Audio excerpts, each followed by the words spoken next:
Hi ನನ್ನ from tech Kannada ಗಮನಿಸ್ತಾ ಇದ್ದಾರೆ. ಇವತ್ತು ನನ್ನ ಮುಂದೆ ZEB-Juke ಕಂಪನಿಯ ಒಂದು 5.1 ಸೌಂಡ್ ಬಾರ್ ಇರುವಂಥದ್ದು. ನೀವು ನಂಬಲ್ಲ, ಈ ಒಂದು ಸೌಂಡ್ ಬಾರ್ 525 ವ್ಯಾಟ್ನ ಸೌಂಡ್ ಬಾರ್ ಆಗಿರುವಂಥದ್ದು ಮತ್ತು ಬೆಲೆ ಕೂಡ ಹಂಗೆ ಇದೆ. ಸುಮಾರು 17,000 ರೂಪಾಯಿಗೆ ಈ ಒಂದು ಸೌಂಡ್ ಬಾರ್ ಲಾಂಚ್ ಆಗಿರುವಂಥದ್ದು. ನಾನಿವತ್ತು ಈ ಒಂದು ಸೌಂಡ್ ಬಾರನ್ನು ಅನ್ಬಾಕ್ಸ್ ಮಾಡ್ತಾ ಇದ್ದೀನಿ ಮತ್ತು ನನ್ನ ಫಸ್ಟ್ ಇಂಪ್ರೆಷನ್ ತಿಳಿಸ್ಕೊಡ್ತಾ ಇದ್ದೀನಿ. ಏನು ಚೆನ್ನಾಗಿದೆ, ಏನು ಚೆನ್ನಾಗಿಲ್ಲ, ಈ ಒಂದು ಪ್ರೈಸ್ ರೇಂಜಿಗೆ ಈ ಒಂದು ಸೌಂಡ್ ಬಾರ್ನ ಪರ್ಚೇಸ್ ಮಾಡ್ಬೋದಾ ತಿಳ್ಕೊತೀರ. ಅದಕ್ಕಿಂತ ಮುಂಚೆ ನೀವು ನಮ್ಮ ಟೆಕ್ ಕನ್ನಡ ಯೂಟ್ಯೂಬ್ ಸಬ್ಸ್ಕ್ರೈಬ್ ಮಾಡ್ಕೊಂಡಿಲ್ಲ ಅಂತ ಅಂದರೆ ಈಗಲೇ ಸಬ್ಸ್ಕ್ರೈಬ್ ಬಟನ್ ಕೂಡ ಕ್ಲಿಕ್ ಮಾಡ್ಬೋದು. ಮೊದಲಾಗಿ ಈ ಒಂದು ದೊಡ್ಡ ಸೌಂಡ್ ಬಾರ್ನ ಬಾಕ್ಸನ್ನು ಓಪನ್ ಮಾಡೋಣ. ಓಕೆ, ಈ ಒಂದು ಬಾಕ್ಸನ್ನು ಓಪನ್ ಮಾಡಿದ ತಕ್ಷಣ ಮೊದಲಾಗಿ ಒಂದು ಪ್ಯಾಸಿವ್ ಸಬ್ ಊಫರ್ ಸಿಗ್ತಾ ಇರುವಂಥದ್ದು ಆಯ್ತಾ. ಇದಕ್ಕೆ ಯಾವುದೇ ಎಕ್ಸ್ಟರ್ನಲ್ ಪವರ್ನ ಅವಶ್ಯಕತೆ ಇಲ್ಲ. ಈ ಒಂದು ಮೇನ್ ಸೌಂಡ್ ಬಾರ್ ಇರುತ್ತಲ್ವಾ, ಸೊ ಅದಕ್ಕೆ ನಾವು ಡೈರೆಕ್ಟಾಗಿ ಪ್ಲಗ್ ಮಾಡಿದ್ರೆ ಸಾಕು, ಅದರಿಂದ ಪವರ್ ತೊಗೊಂಡು ಸೌಂಡನ್ನು ಪ್ರೊಡ್ಯೂಸ್ ಮಾಡುತ್ತೆ. ಸೊ ಅದನ್ನು ಬಿಟ್ಟರೆ ಕೆಲವೊಂದು ಯೂಸರ್ ಮ್ಯಾನ್ಯುವಲ್ ಸ್ಟಾರ್ಟೆಡ್ ರಿಮೋಟ್ ಎಲ್ಲ ಇದ್ರ ಬಗ್ಗೆ ಆಮೇಲೆ ಮಾತನಾಡ್ತೀನಿ. ಇನ್ನು ಇದರ ಜೊತೆಗೆ 2 ಸ್ಯಾಟಲೈಟ್ ಕೂಡ ಇರುವಂಥದ್ದು ಇದೆ. ಸ್ಯಾಟಲೈಟ್ ಅಂದ ತಕ್ಷಣ ನಾವೇನು ಲಾಂಚ್ ಮಾಡ್ತೀವಿ ರಾಕೆಟಲ್ಲಿ, ಆ ಸ್ಯಾಟಲೈಟ್ ಅಲ್ಲ. ಸೊ ಈ ಒಂದು ಸೌಂಡ್ ಬಾರ್ಗೆ ಇದು ಸ್ಯಾಟಲೈಟ್ ರೀತಿ ಕೆಲಸವನ್ನು ಮಾಡುತ್ತೆ. ಒಂದು ವಯರ್ಡು ಮತ್ತು ಇನ್ನೊಂದು ವೈರ್ಲೆಸ್ಸು. ಇದಕ್ಕೆ ಯಾವುದೇ ವೈರ್ನ ಅವಶ್ಯಕತೆ ಇಲ್ಲ. ಸೊ ಇದಕ್ಕೆ ವೈರ್ ಅವರೇ ಕೊಟ್ಟಿದ್ದಾರೆ. ಸೊ ಇದನ್ನು ನಾವು ಸೌಂಡ್ ಬಾರಿಗೆ ಕನೆಕ್ಟ್ ಮಾಡ್ಕೊಬೋದು. ಇದನ್ನು ಬೇಕಾದ್ರೆ ನಾವು ಯಾವ ಜಾಗದಲ್ಲಿ ದೂರದಲ್ಲಿ ಬೇಕಾದ್ರೆ ಇಟ್ಕೊಬೋದು. ಇದರಲ್ಲಿ USB Type-C ಚಾರ್ಜಿಂಗ್ ಪೋರ್ಟ್ ಎಲ್ಲ ಇದೆ. ಇದ್ರ ಬಗ್ಗೆ ಆಮೇಲೆ ಮಾತನಾಡ್ತೀನಿ ಬಿಡಿ. ಓಕೆ, ಇನ್ನು ಡೈರೆಕ್ಟಾಗಿ ಈ ಒಂದು ಸೌಂಡ್ ಬಾರ್ ನಿಮಗೆ ಈ ರೀತಿ ನೋಡೋಕೆ ಸಿಗುತ್ತೆ. ಅಷ್ಟೊಂದು ವೆಯ್ಟ್ ಏನಿಲ್ಲ ಈ ಒಂದು ಸೌಂಡ್ ಬಾರ್, ಒಂದು ಲೆವೆಲ್ಗೆ ಲೈಟ್ ವೆಯ್ಟ್. ಇನ್ನು ಈ ಒಂದು ಸೌಂಡ್ ಬಾರ್ನ ಜೊತೆಗೆ 2 ವಾಲ್ ಮೌಂಟ್ ಕೊಟ್ಟಿದ್ದಾರೆ. ಒಂದು ವಾಲ್ ಮೌಂಟು ಒಂದು ಸೌಂಡ್ ಬಾರ್ಗೆ TV ಕೆಳಗಡೆ ನೀವು ಬೇಕಾದ್ರೆ ಕನೆಕ್ಟ್ ಮಾಡ್ಕೊಬೋದು. ಮತ್ತು ಇನ್ನೊಂದು ವಾಲ್ ಮೌಂಟು ಬೇಕಾದರೆ ನೀವು ಈ ಒಂದು ಸ್ಯಾಟಲೈಟನ್ನು ಬೇಕಾದರೆ ಎಲ್ಲಾದರೂ ನಿಮ್ಗೆ ಇಷ್ಟ ಬಂದಿದ್ದ ಪ್ಲೇಸ್ಗೆ ವಾಲ್ಗೆ ಹಾಕೊಬೋದು. ನಂತರ ಈ ಒಂದು ಸೌಂಡ್ ಬಾರ್ಗೆ ಒಂದು ಚಾರ್ಜಿಂಗ್ ಅಲ್ಲ, ಪವರ್ ಕೇಬಲ್ಲು ಮತ್ತೊಂದು ರಿಮೋಟ್ ಇದೆ. ರಿಮೋಟಿಗೆ ಬ್ಯಾಟ್ರಿಯನ್ನು ಕೂಡ ಕೊಟ್ಟಿದ್ದಾರೆ. Different remote. Usually ZEB-Juke remote ಎಲ್ಲ ಒಂದೇ ಥರ ಇರ್ತಿತ್ತು, ಬಟ್ ಈ ಸಲ ಚೇಂಜ್ ಮಾಡಿದರೆ ಒಂದು ಒಳ್ಳೆ ವಿಷಯ. ಮತ್ತು ವಾಲ್ ಮೌಂಟಿಗೆ ಕೆಲವೊಂದು ಸ್ಕ್ರೂ ಎಲ್ಲ ಕೊಟ್ಟಿದ್ದಾರೆ. ಮತ್ತು ಆಡಿಯೋ ಕನ್ವರ್ಟ್ರು, ನಿಮಗೆ ಹಳೆ TVಗಳಿಗೆ ಏನಾದರೂ ಈ ಒಂದು ರೆಡ್ ವೈಟ್ ಕೇಬಲ್ ಹಾಕಬೇಕು ಅಂತ ಅಂದರೆ ಅದಕ್ಕೆ ಕನ್ವರ್ಟ್ರು ಕೂಡ ಇದೆ. ಮತ್ತು ಯೂಸರ್ ಮ್ಯಾನ್ಯುವಲ್ಲು, ಕ್ವಿಕ್ ಸ್ಟಾರ್ಟ್ ಮತ್ತು ವಾರಂಟಿ ಕಾರ್ಡ್ ಇದೆ. ಮತ್ತು HDMI ಕೇಬಲ್ನ ಕೂಡ ಬಾಕ್ಸ್ ಒಳಗೆ ಕೊಟ್ಟಿದ್ದಾರೆ, ಒಂದು ಒಳ್ಳೆಯ ವಿಷಯ ಅಂತೀನಿ. ಇದರ ನಂತರ ಕೊನೆಯದಾಗಿ ಒಂದು ಚಾರ್ಜಿಂಗ್ ಕೇಬಲ್ಲು. ಈ ಒಂದು ಏನು ಸ್ಯಾಟಲೈಟ್ ಇದು ಕೊಟ್ಟಿದ್ದಾರೆ, ಸೊ ಅದನ್ನು ನಾವು ಈ ಒಂದು ಕೇಬಲ್ ಮುಖಾಂತರ ಚಾರ್ಜ್ ಮಾಡ್ಕೊಬೋದು. ಸೊ ಇಷ್ಟೇ. ಅದನ್ನು ಬಿಟ್ಟರೆ ಬೇರೆ ಸಹ ನಿಮಗೆ ಒಂದು ಬಾಕ್ಸ್ ಒಳಗೆ ಸಿಗ್ತಾ ಇಲ್ಲ. ಓಕೆ, ಫೈನಲಿ ಗಮನಿಸ್ತಾ ಇದ್ದರೆ ಒಂದು ಸೌಂಡ್ ಬಾರನ್ನು ಅನ್ಬಾಕ್ಸ್ ಮಾಡಿ ಕೇಬಲ್ನೆಲ್ಲ ಕನೆಕ್ಟ್ ಮಾಡಿ ಟೆಸ್ಟಿಂಗ್ ಎಲ್ಲ ಮಾಡಾಗಿರುವಂಥದ್ದು. ಟೆಸ್ಟ್ ಮಾಡಿದ ನಂತರ ಗೊತ್ತಾದಂಥ ಕೆಲವೊಂದು ವಿಷಯನಪ್ಪ ಅಂತ ಅಂದರೆ, ಈ 2 ಸ್ಯಾಟಲೈಟ್ಗಳು ಏನಿದೆ ಒಂಥರ ವೈರ್ಲೆಸ್ಸು, ಒಂಥರ ವಯರ್ ಬೇಕೇ ಬೇಕು. ಇದಕ್ಕೆ ನಾವು ಪವರ್ ಕೊಡಬೇಕು ಅಂತಂದರೆ, ಇದು ಆನ್ ಆಗಬೇಕು ಅಂದರೆ ಪವರ್ ಬೇಕೇ ಬೇಕಲ್ವಾ. ಸೊ ಇದನ್ನು ಚಾರ್ಜ್ ಮಾಡೋದಕ್ಕಾಗಲ್ಲ, ಇದರಲ್ಲಿ ಏನು ಬ್ಯಾಟ್ರಿ ಇಲ್ಲ, ಪವರ್ ಪ್ಲಗ್ ಮಾಡಲೇಬೇಕು, ಅದಕ್ಕೆ ವೈರ್ ಯೂಸ್ ಮಾಡಲೇಬೇಕು. 2 ಥರ ಪವರ್ ಕೊಡ್ಬೋದು. ಒಂದು USB Type-C ಪೋರ್ಟ್ ಇದೆ, ಆ ಮುಖಾಂತರ ಬೇಕಾದರೂ ನೀವು ಪವರ್ ಪ್ಲಗ್ ಕನೆಕ್ಟ್ ಮಾಡ್ಕೊಂಡು, ನಿಮ್ಮ ಹತ್ರ ಕೇಬಲ್ ಇದ್ದರೆ ಅದ್ರ ಮುಖಾಂತರ ಬೇಕಾದ್ರೆ ಇದನ್ನು ಆನ್ ಮಾಡ್ಕೊಬೋದು. ಅಥವಾ ಅವರೇ ಒಂದು ಅಡಾಪ್ಟರ್ ಕೊಟ್ಟಿದ್ದಾರೆ, ಆ ಅಡಾಪ್ಟರ್ ಬೇಕಾದ್ರೂ ಪ್ಲಗ್ ಮಾಡ್ಕೊಬೋದು. ಒಂದಕ್ಕೆ ಮಾಡಿದ್ರೆ ಸಾಕು ಪವರು. ಇನ್ನೊಂದು ಆ ಒಂದು ಕೇಬಲಿಂದ ಇನ್ನೊಂದು ಕನೆಕ್ಟ್ ಆಗಿರುತ್ತೆ. ಏನು ಸಬ್ ಊಫರ್ನ ನಾವು ಈ ಒಂದು ಸೌಂಡ್ ಬಾರಿಗೆ ಕನೆಕ್ಟ್ ಮಾಡ್ತೀವಲ್ವ, ಅದೇ ರೀತಿ ಕೇಬಲ್ಲು ಒಂದು ಸ್ಯಾಟಲೈಟಿಂದ ಇನ್ನೊಂದು ಸ್ಯಾಟಲೈಟ್ ಕನೆಕ್ಟ್ ಆಗಿರುತ್ತೆ. ಸೊ ಒಂದರಿಂದ ಇನ್ನೊಂದು ಪವರ್ ಹೋಗುತ್ತೆ. ಮತ್ತು ಈ ಒಂದು ಆಡಿಯೋ ಏನಿರುತ್ತಲ್ವ, ಸೊ ಆಡಿಯೋಗೆ ನೀವು ಕೇಬಲ್ ಹಾಕೋ ಅವಶ್ಯಕತೆ ಇಲ್ಲ. ಆಡಿಯೋ ಡೈರೆಕ್ಟಾಗಿ ಒಂದು ಸೌಂಡ್ ಬಾರಿಂದ ಈ ಒಂದು ಸ್ಯಾಟಲೈಟಿಗೆ ಕನೆಕ್ಟ್ ಆಗುತ್ತೆ. ಅದು ಬ್ಲೂಟೂತ್ ಮುಖಾಂತರ ನಂಗೆ ಅನಿಸ್ತಂಗೆ ಕನೆಕ್ಟ್ ಆಗಿರುತ್ತೆ. ಇವೆರಡು ಕೂಡ ಆಟೋಮೆಟಿಕ್, ನೀವು ಇದನ್ನು ಕನೆಕ್ಟ್ ಮಾಡೋ ಅವಶ್ಯಕತೆ ಇಲ್ಲ. ಜಸ್ಟ್ ಆನ್ ಮಾಡಿದ್ರೆ ಈ ಒಂದು ಸೌಂಡ್ ಬಾರ್ ಆಟೋಮೆಟಿಕ್. ತುಂಬ ದೂರದಲ್ಲಿ ಇಟ್ಟರು ಸಾಕು. ನೀವು ಒಂದನ್ನು ಹಾಲಲ್ಲಿ ಇಟ್ಬಿಟ್ಟು ಬೇಕಾದ್ರೆ ಇವೆರಡನ್ನ ಒಂದು ಸ್ವಲ್ಪ ದೂರದಲ್ಲಿ ಇಲ್ಲ ದೂರದಲ್ಲಿ ಇಟ್ಬಿಟ್ರು ಸಾಕು. ಇವೆರಡಕ್ಕೂ ಕೇಬಲ್ ಕನೆಕ್ಟ್ ಮಾಡೋ ಅವಶ್ಯಕತೆ ಇಲ್ಲ. ಬಟ್ ಇವೆರಡು ಕನೆಕ್ಟ್ ಆಗಿರಲೇಬೇಕು, ಆಯಿತಾ. ಸೊ ಇವೆರಡು ಸ್ವಲ್ಪ ಹತ್ರ ಇರಲೇಬೇಕಾಗುತ್ತೆ. ಬಟ್ ಸ್ಟಿಲ್ ವಯರ್ ಉದ್ದ ಕೊಟ್ಟಿದ್ದಾರೆ. ನಂಗೆ ಅನ್ನಿಸ್ತಂಗೆ ಒಂದು ಲೆವೆಲ್ಗೆ ಒಂದು 10 ಅಡಿ ದೂರ ಇದ್ರೂ ಕೂಡ ಆರಾಮಾಗಿ 15 ಅಡಿ ದೂರ ಇದ್ರೂ ಕೂಡ ಮ್ಯಾನೇಜ್ ಮಾಡ್ಬೋದು ನಂಗೆ ಅನ್ನಿಸ್ತಂಗೆ.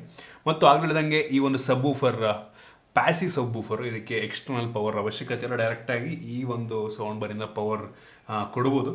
ಇನ್ನು ಡಿಸೈನ್ ಮತ್ತು ಬಿಲ್ಡ್ ಕ್ವಾಲಿಟಿ ಬಗ್ಗೆ ಮಾತನಾಡಬೇಕಂತ ಅಂದರೆ, ಈ ಒಂದು ಪ್ರೈಸ್ ರೇಂಜಿಗೆ ಬಿಲ್ಡ್ ಕ್ವಾಲಿಟಿ ಪರವಾಗಿಲ್ಲ ಅನ್ಸುತ್ತೆ ನನಗೆ. ಸೊ ಮುಂದ್ಗಡೆ ಇರುವಂಥದ್ದು ಮೆಟಾಲಿಕ್ ಮೆಶ್ ಆಯಿತಾ.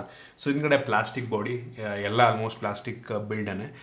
ಇವೆರಡು ಅಷ್ಟೊಂದೇನು ವೆಯ್ಟ್ ಇಲ್ಲ ಆಯಿತಾ. ಬಟ್ ಒಂದು ರೀತಿ ಮುಂದ್ಗಡೆಯಿಂದ ಪ್ರೀಮಿಯಮ್ ಅನಿಸುತ್ತೆ ನೋಡೋದಕ್ಕೆ, ಬಟ್ ಪ್ಲಾಸ್ಟಿಕ್ ಬಿಲ್ಡ್ ಇದಾಗಿರುವಂಥದ್ದು. ಮತ್ತು ಈ ಒಂದು ಸೌಂಡ್ ಬಾರ್ ಅಷ್ಟೊಂದು ವೆಯ್ಟ್ ಇಲ್ಲ. ನಾನು ಕೆಲವೊಂದು ಸೌಂಡ್ ಬಾರ್ ನೋಡಿದ್ದೀನಿ ತುಂಬ ವೆಯ್ಟ್ ಇರುತ್ತೆ. ಸೊ ಅದು ಕಂಪೇರ್ ಮಾಡಿಕೊಂಡ್ರೆ ಸ್ವಲ್ಪ ವೆಯ್ಟ್ ಕಡಿಮೆ. ಈ ಒಂದು ಸಬ್ ಊಫರ್ ಮಾತ್ರ ತುಂಬ ವೆಯ್ಟ್ ಇದೆ ಆಯಿತಾ. ಸೊ ಆಗಲೇ ನಂಗೆ ಒಂದು ಸಬ್ ಊಫರ್ನ ಇದಕ್ಕೆ ಕೇಬಲ್ ಮುಖಾಂತರ ಕನೆಕ್ಟ್ ಮಾಡ್ಕೋಬೇಕು. ಇನ್ನು ಪೋರ್ಟ್ಗಳ ಬಗ್ಗೆ ಮಾತನಾಡಬೇಕಂತ ಅಂದರೆ, ಇದನ್ನು ಪ್ಲಗ್ ಮಾಡೋದಕ್ಕೆ ಒಂದು ಪೋರ್ಟ್ ಇದೆ. ಪವರ್ ಕೇಬಲಿಗೆ ಒಂದು ಪೋರ್ಟ್ ಕೊಟ್ಟಿರುವಂಥದ್ದು. ಆಮೇಲೆ ಆಪ್ಟಿಕಲ್ ಆಡಿಯೋ ಪೋರ್ಟ್ ಇದೆ. 3.5 ಹೆಡ್ಫೋನ್ ಜಾಕ್ ಪೋರ್ಟ್ಸ್ ಆಗಿರುವಂಥದ್ದು. USB ಪೋರ್ಟ್ ಇದೆ ಮತ್ತು HDMI ಆರ್ಕ್ ಪೋರ್ಟ್ ಕೂಡ ಇರುವಂಥದ್ದು. ಟಿವಿಗೆ ನೀವು ಆರಾಮಾಗಿ ಕನೆಕ್ಟ್ ಮಾಡ್ಕೊಬೋದು. ನಿಮ್ಮ ಹತ್ರ ಏನಾದರೂ HDMI ಆರ್ಕ್ ಸಪೋರ್ಟ್ ಆಗುವಂಥ ಟಿವಿ ಇದ್ದರೆ ಆರಾಮಾಗಿ ಕನೆಕ್ಟ್ ಮಾಡ್ಕೊಂಡು ಪ್ಲೇ ಮಾಡ್ಕೊಬೋದು. ಸೊ ಡಿಸೈನ್ ಮತ್ತು ಬಿಲ್ಡ್ ಕ್ವಾಲಿಟಿ ಪರವಾಗಿಲ್ಲ ಅಂತೀನಿ, ಕ್ರೇಜಿ ಇಂಪ್ರೆಸಿವ್ ಅಲ್ಲ, ಚೆನ್ನಾಗಿದೆ. ಒಟ್ಟಿಗೆ ಒಂದು ಬೆಲೆಗೆ ತಕ್ಕ ರೀತಿಯಲ್ಲಿರುವಂಥದ್ದು. ಜೊತೆಗೆ ಒಂದು ಸೌಂಡ್ ಬಾರ್ನ ಮುಂದ್ಗಡೆ ಒಂದು ಸಣ್ಣ ಡಿಸ್ಪ್ಲೇ ಇದೆ ಆಯಿತಾ. ಆ ಒಂದು ಡಿಸ್ಪ್ಲೇನಲ್ಲಿ ವಾಲ್ಯೂಮ್ ಎಷ್ಟಿದೆ, ಯಾವ ಮೋಡಲ್ ಇದ್ದೀರಾ ಅದನ್ನೆಲ್ಲ ನೋಡ್ಕೊಬೋದು. ಮತ್ತು ಇದರಲ್ಲಿ ಬಟನ್ಸ್ಗಳು ಕೂಡ ಇದೆ. ಈ ಕಡೆ ಕಾರ್ನರ್ಲಿ ಸಣ್ಣ ಬಟನ್ಸ್ಗಳು, volume up down, play pause, ಈ ಬಟನ್ಸ್ ಎಲ್ಲ ಕೊಟ್ಟಿದ್ದಾರೆ. ಗೊತ್ತಾಗಲ್ಲ ಈ ಒಂದು ಸೌಂಡ್ ಬಾರ್ನಲ್ಲಿ ಬಟನ್ಸ್ಗಳಿದ್ದಾವೆ ಅಂತ. ಸೊ ಆ ರೀತಿ ಕೊಟ್ಟಿದ್ದಾರೆ, ಸೈಡಲ್ಲಿದೆ ಒಟ್ಟಿಗೆ. ಇನ್ನು ರಿಮೋಟ್ನ ಬಗ್ಗೆ ಮಾತನಾಡಬೇಕಂತ ಅಂದರೆ ಇದೊಂದು ಐಆರ್ ರಿಮೋಟ್ ಆಯಿತಾ. ಬಿಲ್ಡ್ ಕ್ವಾಲಿಟಿ ಒಂದು ಲೆವೆಲಿಗೆ ಪರವಾಗಿಲ್ಲ. ಫಸ್ಟ್ ಟೈಮು ಜೆಬ್ರಾನಿಕ್ ಅವರು ಒಂದು ಡಿಸೈನ್ನ ಚೇಂಜ್ ಮಾಡಿದ್ದಾರೆ. ಇದರಲ್ಲಿ volume up down, play pause, pair ಮಾಡೋದಕ್ಕೆ ಮತ್ತು ನೀವು ಸೋರ್ಸನ್ನು ಚೇಂಜ್ ಮಾಡೋದಕ್ಕೆ ಬ್ಲೂಟೂತ್ಗೆ ಅಥವಾ HDMI ಇಲ್ಲೇ ಸೋರ್ಸನ್ನು ಚೇಂಜ್ ಮಾಡ್ಕೊಬೋದು. ಪವರ್ ಆನ್ ಆಫ್ ಮಾಡೋದಕ್ಕೆ, ಮ್ಯೂಟ್ ಮಾಡೋದಕ್ಕೆ, ಟ್ರಬಲ್ನ ಹೈ ಮಾಡೋದಕ್ಕೆ. ಸೊ ಮೋಡ್ಗಳಿಲ್ಲ ಚೇಂಜ್ ಮಾಡ್ಕೊಬೋದು ಬೇಕಾದರೆ. ಸೊ ಕೆಲವೊಂದು ಬೇಸಿಕ್ ಫೀಚರ್ಸ್ನ ಇದರಲ್ಲಿ ಕೊಟ್ಟಿದ್ರು, ಇಲ್ಲ ಕಂಪ್ಲೀಟಾಗಿ ಕಂಟ್ರೋಲ್ ಮಾಡ್ಕೊಬೋದು. ಬಟ್ ರಿಮೋಟ್ ಕೊಟ್ಟಿದ್ರಲ್ಲ ಅದೇ ಒಂದು ಒಳ್ಳೆ ವಿಷಯ.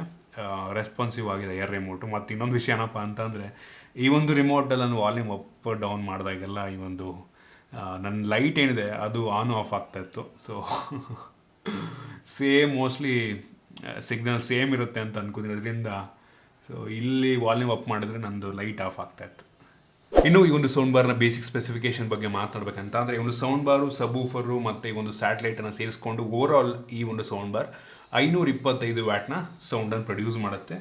ಕೇವಲ ಈ ಒಂದು ಸೌಂಡ್ ಬಾರು 225 ವ್ಯಾಟು, ಈ ಒಂದು ಸಬೂಫರ್ ಏನಿದೆ ಇದು 150 ವ್ಯಾಟು, ಮತ್ತು ಈ ಸಿಂಗಲ್ ಸ್ಯಾಟಲೈಟ್ಗಳು 75 ವ್ಯಾಟ್ ಸೌಂಡನ್ನು ಪ್ರೊಡ್ಯೂಸ್ ಮಾಡಿದವೆ. ಟೋಟಲ್ ಆಗಿ 525 ವ್ಯಾಟು.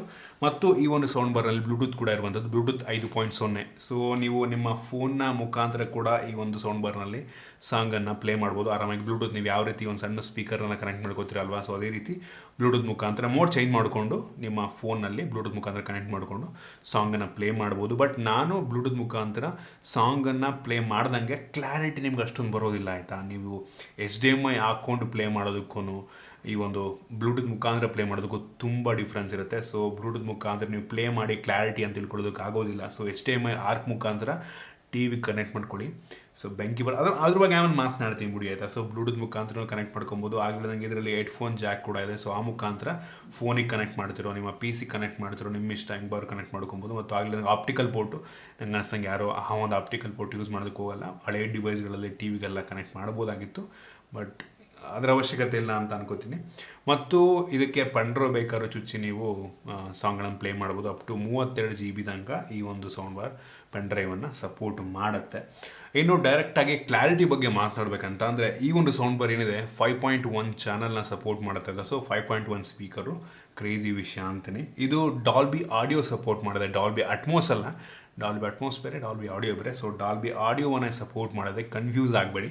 ಸೊ ಈ ಒಂದು ಸ್ಪೀಕರ್ನ ಸೌಂಡ್ ಕ್ಲಾರಿಟಿ ಬಗ್ಗೆ ಮಾತನಾಡಬೇಕಂತ ಅಂದರೆ ಆಗಲೇ ಹೇಳಿದಂಗೆ ಬ್ಲೂಟೂತ್ನಲ್ಲಿ ಮತ್ತು ನೀವು ಈ ಒಂದು 3.5 ಹೆಡ್ಫೋನ್ ಜಾಕ್ ಹಾಕೊಳ್ಳಿ. ಸೊ ನಿಮಗೆ ಆ ಕ್ಲಾರಿಟಿ ಅಷ್ಟೊಂದು ಬರೋದಿಲ್ಲ. ಪೆನ್ಡ್ರೈವ್ ಹಾಕೊಂಡ್ರೆ ಒಂದು ಲೆವೆಲಿಗೆ ಪರವಾಗಿಲ್ಲ ಅನ್ಕೋತೀನಿ.